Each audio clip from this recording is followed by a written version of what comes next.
We continue now at the top of Daf Yud Bezam and Bezam Meseches Gittin. This is Gittin Daf 12b. The Gemara is discussing the issue of whether a master can say to his slave, "Asei imi ve'eni zancha," that you have to work for me and I'm not going to support you. You have to go begging for food.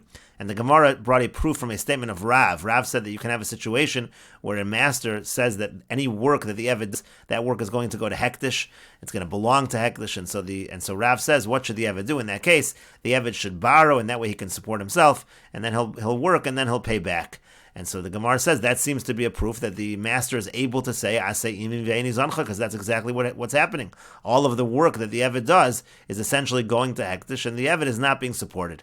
And so the Gemara says, no, that's not the case at all. What Rav is talking about is a situation where the master actually is supporting the slave, and then the master is saying any work that you do is going to go to Hektish. But the Gemara now asks, if that's the case, so why is it love of Yochel? So why does Rav say that he borrows and he eats and pays back? That doesn't make any sense. He's being supported by the master. And so the Gemara responds, L'ha dafa. He's actually borrowing. Let's say he wants to have a little extra. That's the point of Rav's statement. Let's say the Eved wants a little more than the master is giving. So what is the solution? The solution is that he borrows and then he's able to use that money, and that can be a little extra, and then he can pay back. He can work and pay back. But the Gemara says, 1 second, V'lei malei hektish. But if that's the case, why can't hektish say to the Eved, Ad hashta sagi lach below hadaf? Until now, it was enough for you. You didn't need anything extra. V'hashta nami tiski lach below hadaf. Here also, what do you need any extra for? Why are you taking extra? Everything that you earn should go to Hektish. And the Gemara says, no, Hektish guvei nichale. No, Hektish actually wants that the Eved should get a little extra. Kiechi delishbach avde, because that way the Eved is in better shape. The Eved is improved, and that's going to be better for Hektish in the long run. But the Gemara says, 1 second, the statement still doesn't make sense of Rav. Osa uporeya, it says that what does the Eved do? The Eved borrows, again, this is for Hadafa, and then whatever work he does, he uses that to pay back the loan. But how is that possible? Kama kadishli, every little bit of work he does is actually going to go to Hektish, so how is he going to pay off the loan? And the Gemara answers to that, pachos mishava pruta. The solution is, if he does less than a prut at a time, so that ends up not going to Hektish, and he can use that to pay back the loan. And the Gemara adds, Hachinami mistaber, it also makes sense to say, like we are saying above, that a master is not able to tell his Eved, Asei imi ve'eni zancha. D'yamar Rav, because Rav said in another statement, he said as follows, Hamakdish de'avdo, if somebody sanctifies the earnings of his Eved, oso ha'eved osav yochel, that Eved can do work, and he can consume from the work he's doing, and it does not go to Hektish. It seems to be the exact opposite of what Rav said before. De'ilo avda man palachle, because if he doesn't do work, so who's going to support him? That's Rav's argument in the second statement. And so the Gemara now explains, if you're going to say that the first statement of Rav is talking where the owner is supporting the Eved, and the owner is not able to say to the Eved, Asei imi ve'eni zancha, and then we'll say the second statement of Rav is talking when the master is not supporting the Eved, then it all makes sense. In other words, if the master is supporting the Eved, so then the master can say all of your earnings go to Hektish. But in the second statement, Rav is saying if the master is not supporting the Eved, so then the earnings don't go to Hektish, because the Eved needs to be supported. But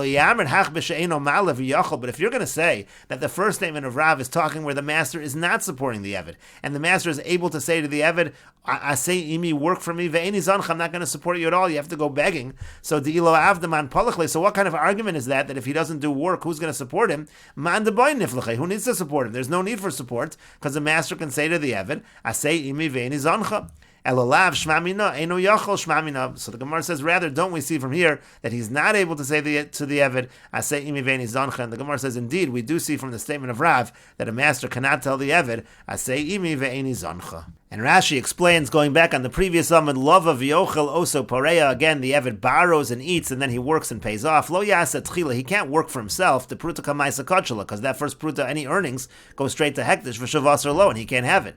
Elo love it tchila. So the solution rather is he borrows first v'yochel v'yosa pachos mishava pruta. Then he works less than the amount of a shava pruta. Upareya can mefarsh l'kama. He always pays off as it's less than a shava pruta, so it doesn't belong to Hektish.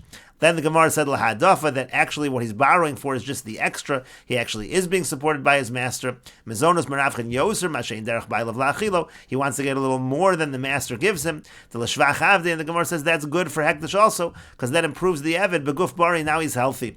And again, pachos mishava pruta achelo titzarif hapruta yifra, and before it becomes a pruta, he uses it to pay off the loan. To lo chayil Hektish hapachos mishava pruta, because there's a rule that Hektish is not chal unless than a shava pruta. And then the Gemara said, if you're going to suggest that in the first statement of Rav, the owner is not supporting the slave, and nevertheless the hekdesh is chal, that a master is able to tell his eved to work and to work for me, and I won't support you. Who needs to take care of this eved? Nobody needs to take care of the eved, and so therefore it's clear that we are talking about a situation where the master is supporting the eved, and the master is not allowed to say, "Asei imi ve'eni zancha." And the Gemara continues, Tashma, come in here the following proof. The Yomer Rabbi Yochanan, because Rabbi Yochanan says, Hakoteya yad avdo shel chaver, if somebody cuts off the hand of the slave of his friend, no sein shifto urefuaso l'rabo. So he has to pay the sheves, that's the work, the earnings that the Eved could have earned, and now he can't earn it because he doesn't have a hand, and any payments in terms of refuah, that gets given to the master. V'yoso Eved nizon min hatzedakah. And this Eved, who's not able to work, he doesn't have a hand, so he's going to be supported from charity. And the Gemara says, Shema mino yachol rav lomar lev. You see from this that the master can tell the Eved, "Asei imi, work for me, ve'eni zonchan, I won't support you," because it says clearly over here the sheves, that amount of earnings, that payment goes to the master, it doesn't go to the slave, and the slave is not being supported. The slave apparently has to ask for tzedakah, and so the Gemara says, "No, hacha b'mayaskinan b'mala lo mezonos." The case over here is also where he's being supported by the master, and so therefore it's not that it's "Asei imi ve'eni zoncha," work for me and I won't support you. On the contrary, over here the master is getting the sheves, and the master gives mezonos to the Eved. But the Gemara says, if so, so why is he being supported from tzedakah? It says explicitly, Rabbi Yochanan says that he's getting supported from tzedakah, when really he's being supported by the master. And the Gemara says, lahadafa. No, what it means to say is that if he wants anything extra, that he has to get from tzedakah. But the Gemara says, if so, nizon, why is it saying nizon? Nizon sounds like the basic mezonos. Misparnis miboile, it should say misparnis, that would be the word to use if it's for hadafa. Elalav shmamina, yachol shmamina. Rather, what do we see from here? That again, according to Rabbi Yochanan at least, the master is able to say that to the Eved, "Asei imi ve'eni zoncha." And the Gemara continues, Amar Mar, the master said, no sein shifto or refuaso l'rabo. He gives the sheves and the refuah to the master. And the Gemara says, shifto pshita. When it comes to the sheves, isn't that obvious that it goes to the master?